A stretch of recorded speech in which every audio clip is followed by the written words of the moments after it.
네, 이번에는 함수 작성에 대해서 알아보도록 하겠습니다. 함수를 사용하게 되면은 계산식 쓰기가 훨씬 편할 때가 많아요.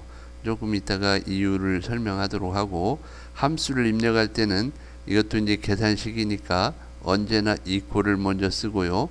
그 다음 함수 이름을 쓰고 괄호를 열고 인수들을 지정하는데, 인수가 여러 가지일 때는 콤마를 찍어서 구분을 합니다.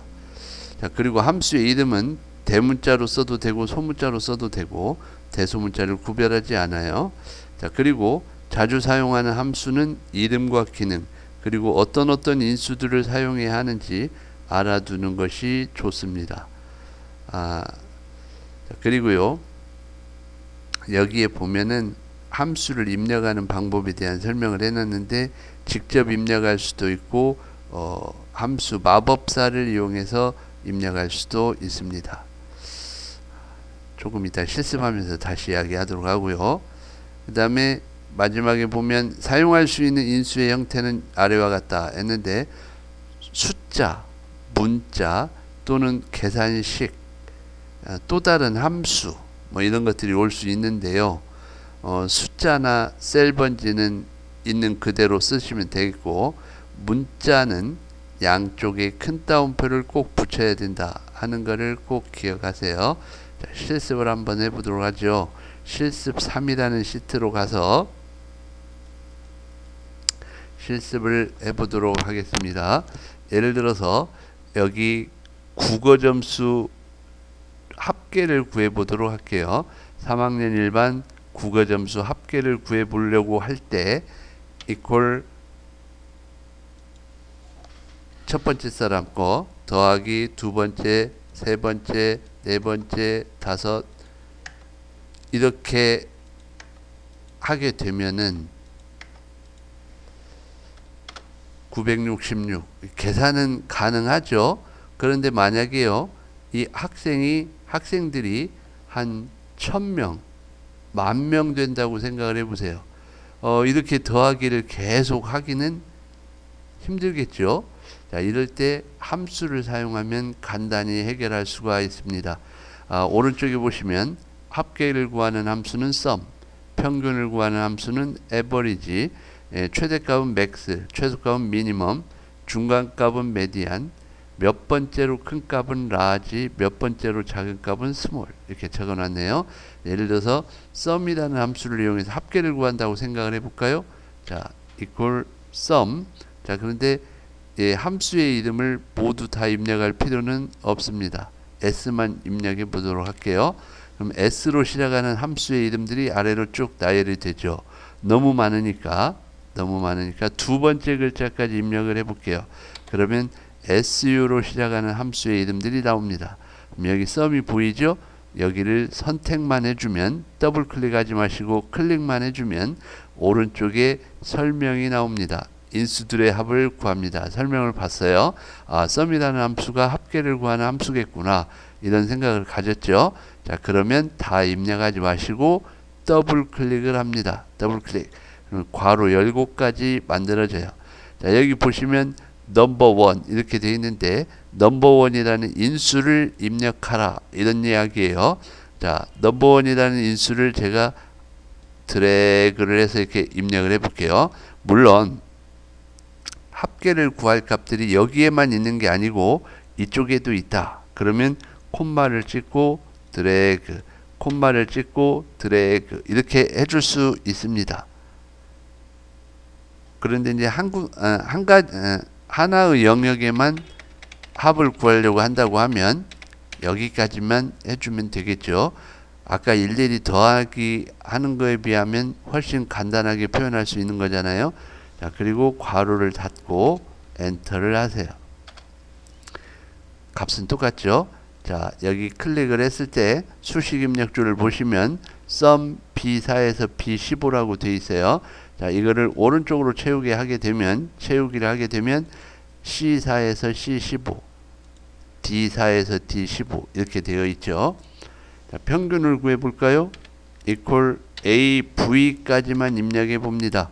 그럼 average라고 나오죠. 선택을 하게 되면 인수들의 평균을 구합니다. 이렇게 설명이 나와 있어요.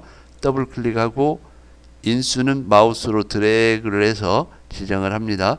B4 콜론 B15 이렇게 되어 있는데 이 콜론이 어디에서 어디까지 이런 의미라고 생각하시면 되겠네요.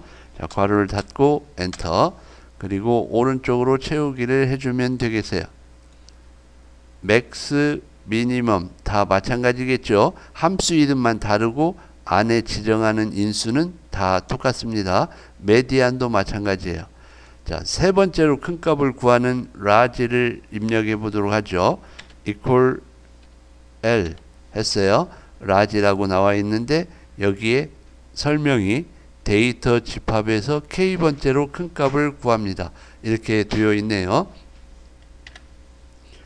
자, 그러면 이제 large를 더블 클릭하시고 그 다음에 이 array, K 이렇게 되어 있는데 array는 데이터 집합이고요. K는 몇 번째로 큰 값인가를 지정해 주는 숫자입니다.